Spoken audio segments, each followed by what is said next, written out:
Assalamualaikum warahmatullahi wabarakatuh. Perkenalkan, nama saya Marisa Listuti SPD dari SMA Negeri 2 Bangkinang Kota. Ini saya beranggapan siswa itu sama.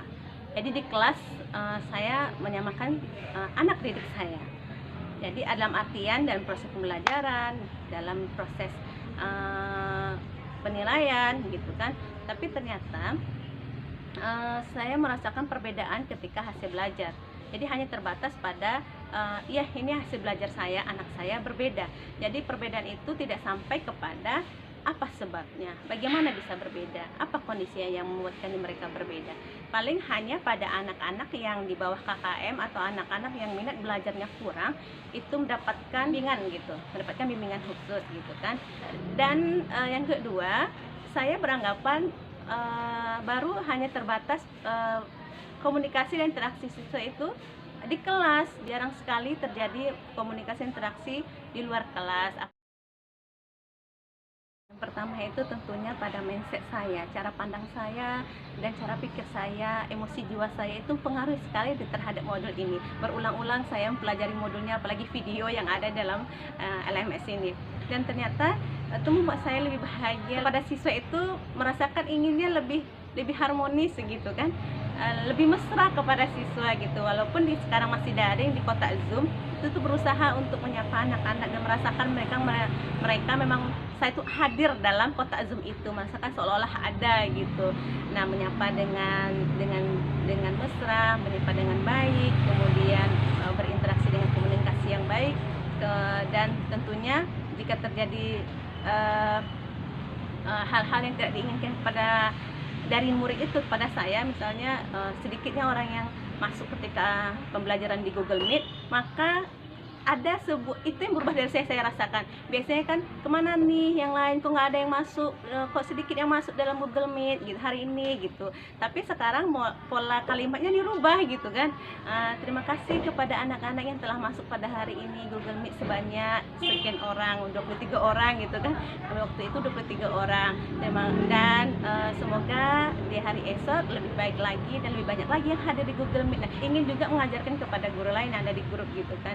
Bahwasanya kalimat positif, nasihat dalam bentuk kalimat positif itu indah gitu. Dan seperti itu yang saya rasakan. Selanjutnya saya lebih bersemangat dalam menyiapkan pembelajaran. Selain itu saya berniat baik bahwasanya ini adalah amal jariah saya, mudah-mudahan jadi pahala. Jadi bersemangat untuk memberikan yang terbaik, pelayanan terbaik terhadap anak didik saya. Saya berusaha walaupun ini masih daring, membuat video pembelajaran, membuat PPT, karena ini terbatas, masih kondisinya masih daring, full daring gitu kan. Hal yang saya lakukan itu yang pertama hal yang saya lakukan menerapkannya adalah membuat isian form data untuk pembelajaran siswa, mengenal karakter siswa. Jadi memetakan kondisi minat dan bakat siswa. Jadi saya telah menyediakan form untuk murid, biodata lengkap. Kemudian ada juga biodata yang saya isi untuk orang tua, di mana data ini juga kita ingin tahu kondisi orang tua di rumah, bisa memetakan si anak dan orang tua itu bagaimana kondisi hubungannya gitu kan. Kan kondisi anak, kondisi kodrat anak dan kondisi zaman sekarang kan tentunya berbeda gitu kan. Nah, yang ketiga itu saya menyediakan form juga untuk pengisian tentang pembelajaran, apa yang pembelajaran selama ini yang dia rasakan sama pembelajaran bersama saya, kemudian apa hal positif yang telah dia dapatkan selama ini. Jadi kan apa hal-hal masukan dari mereka, jadi bisa memberikan masukan kepada saya untuk menjadi lebih baik.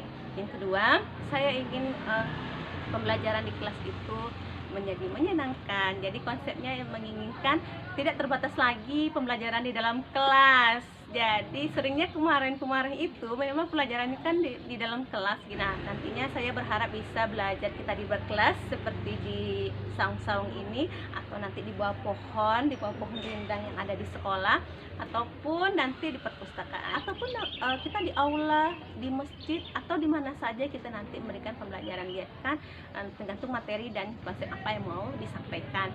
Nah, selanjutnya yang ketiga, proses menjadi pemikiran KHD yang ingat sesungguhnya iman dia Mangunkarso dan Nuri Handayani, merasakan mendalam gitu. Itu selalu saya bawa ketika saya mengajar di kelas ataupun di luar kelas sebagai pembimbing ekskul juga. Saya salah satu pembimbing ekskul ketakwaan ya, bagian rohani Islam, bagian ketakwaannya, mengaktifkan itu kembali, mengaktifkan untuk melibatkan anak lebih banyak lagi gitu, sehingga pembimbingan itu dirasakan oleh banyak anak gitu. Jadi kan pembimbingan itu selain ada di kelas gitu, saya juga punya tanggung jawab moral nantinya di luar kelas, di dalam ekskul gitu. Jadi sehingga bisa memberikan anak-anak bimbingan, sebagai saya pun di kelas atau di luar kelas sebagai panutan, kemudian saya berikan penyemangat atau memberikan dorongan gitu kan kepada anak-anak didik saya gitu. Sehingga anak-anak remaja ini kan sangat rentan sekali dengan pengaruh-pengaruh negatif. Jadi kita memberikan pola-pola praktik baik, pengaruh positif, sehingga bisa menyeimbangkan mereka menjadi anak baik. Anak baik tetap menjadi baik, terus anak yang katakanlah kurang baik itu bisa menjadi lebih baik juga gitu. Jadi semua tetap baik dan semoga menjadi anak-anak dengan kualitas yang baik dan unggul. Seperti pelajar Pancasila, pada poin pertama itu beriman dan bertakwa kepada Tuhan Yang Maha Esa dan berakhlak mulia. Jadi ini sangat diharapkan pada bimbingan di Rohis gitu kan, di bidang ekskul ketakwaan ini. Terima kasih telah memberikan saya kesempatan pada pelatihan calon guru penggerak ini. Assalamualaikum warahmatullahi wabarakatuh.